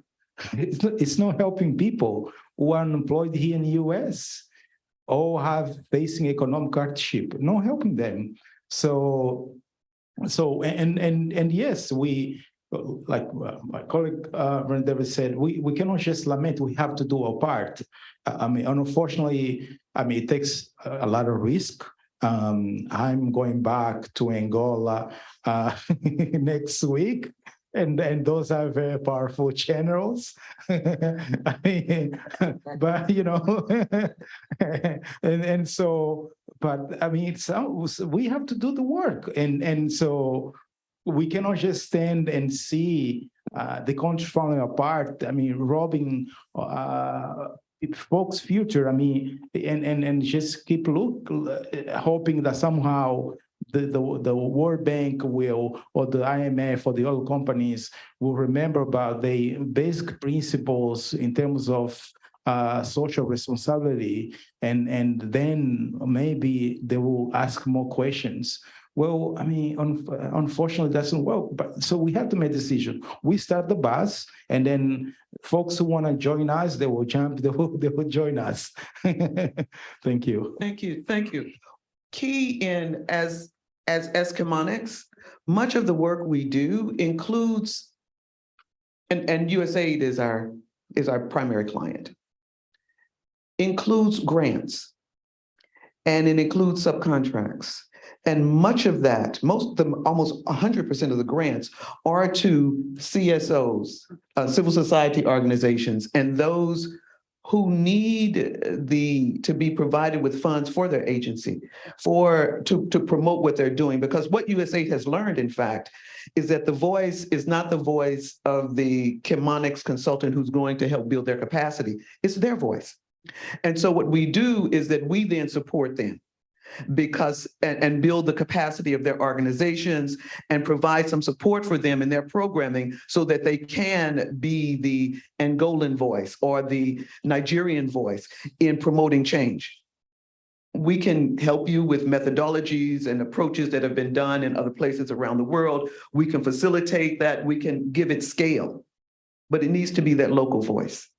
And that's where we do come in and help with that. So I don't see it in that sense as a bad thing, so to speak, for them to be carrying that water. However, there is always a concern, as he said, that he has to go home. He has to go home, and there is a risk there. And we also recognize that as Carl provided to David when he used his voice and it created a problem for him. But he knew that, and maybe he didn't know, but he did have friends that would speak up for him and support him. That's key. That's key. It's key in knowing who your friends are. And when you are using your voice in projects around the world, in delicate, fragile environments, that you continue to support them, because it can be a risk. This is life and death in many places around the world. So I would say yes, and it's a challenge, it's the balance. We recognize that as donors, there are reasons why you're in those countries, and as an implementer, we have to balance that as well. But we're more able to do it through others for USAID or whatever, to stand up and say, this is a USAID flag. It's easy for him. It's easier for them to do it. And that's where it should be. I'm convinced that that's where it should be. Well, again, my name is Serafim Oliveira. I'm from Angola, Florida. I'd like you to talk more about a politically exposed person in the Angolan government. How Mr. Lorenzo can talk about corruption on one hand, and on the other hand, is surrounded by these PEPs. As a matter of fact, he's here with them. Secondly, do you think that the next U.S. Congress, controlled by the Republicans, to expect them to be friendly with African fight against corruption? Thank you. Well, so in 2017, when President Lorenzo came to power, one of the most powerful promises he have made, not just to the Angolans, but to the world, is that he's going to fight against corruption in Angola. That's what he promised.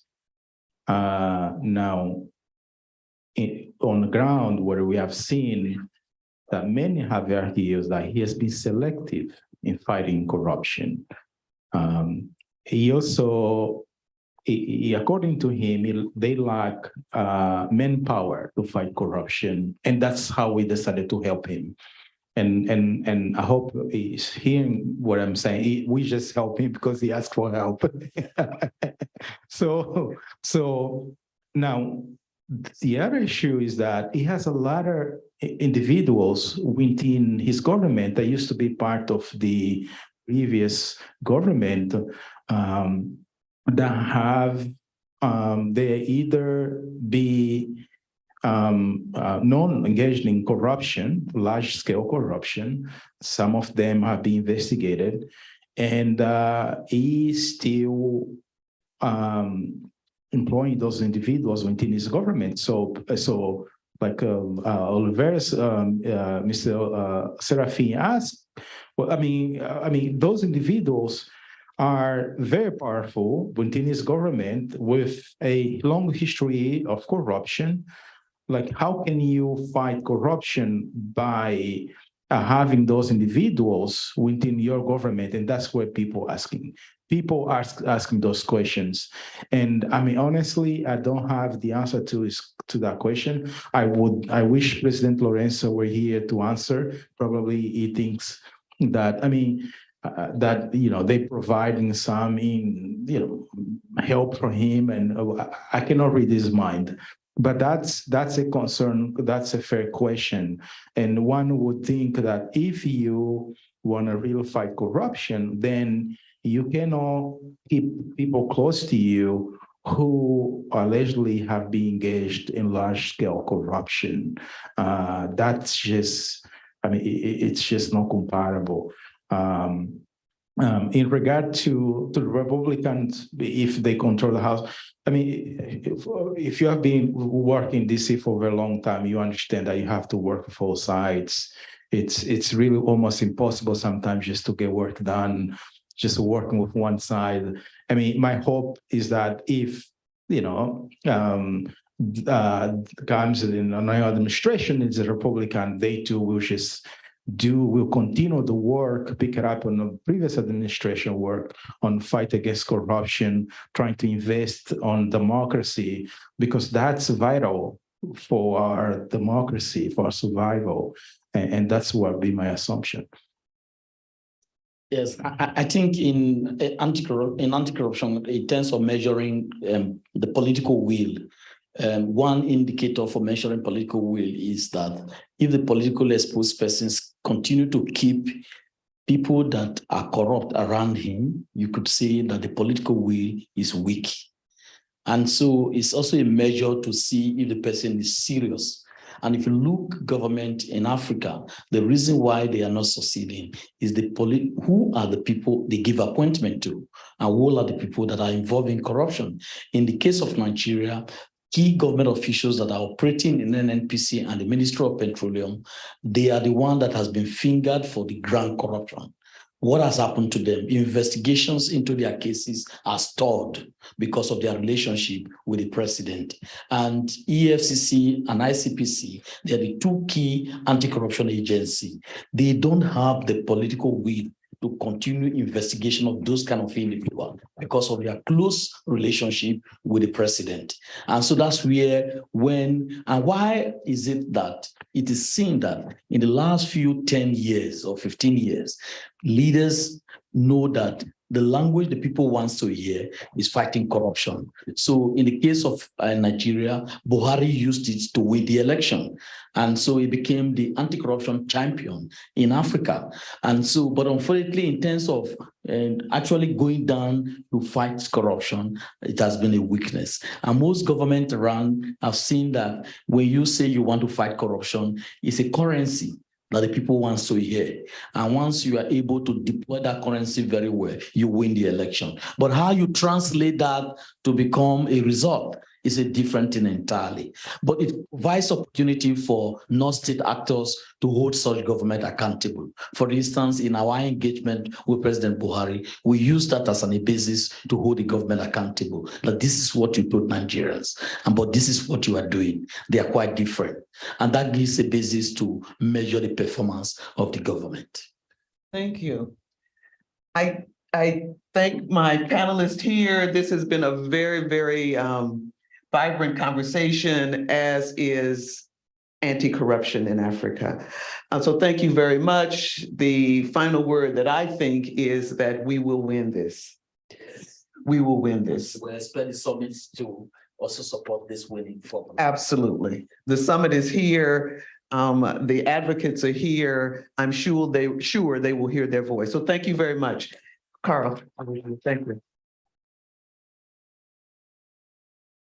So thank you so much for coming. My name is Carl LeVan from American University School of International Service. I want to thank the Africa Research Cluster for helping to host this event. And again, thank the excellent staff support from Kate Arian and the events team. And want to highlight the series that this event is also a part of. Next semester, we'll have a couple more events related to democratic backsliding organized by my brilliant colleague Agustina Haraudi, a leading expert on subnational authoritarianism. And really appreciate the deep respect for the cooperation that is necessary to defeat corruption.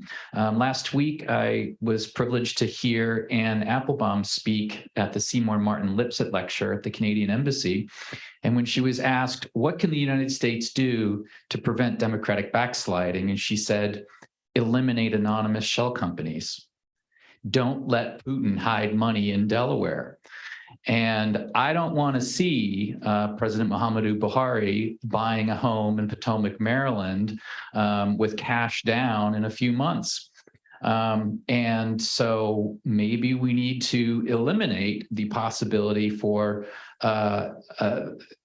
real estate agents who are not required by law to report suspicious financial transactions when somebody buys a $20 million home with cash down.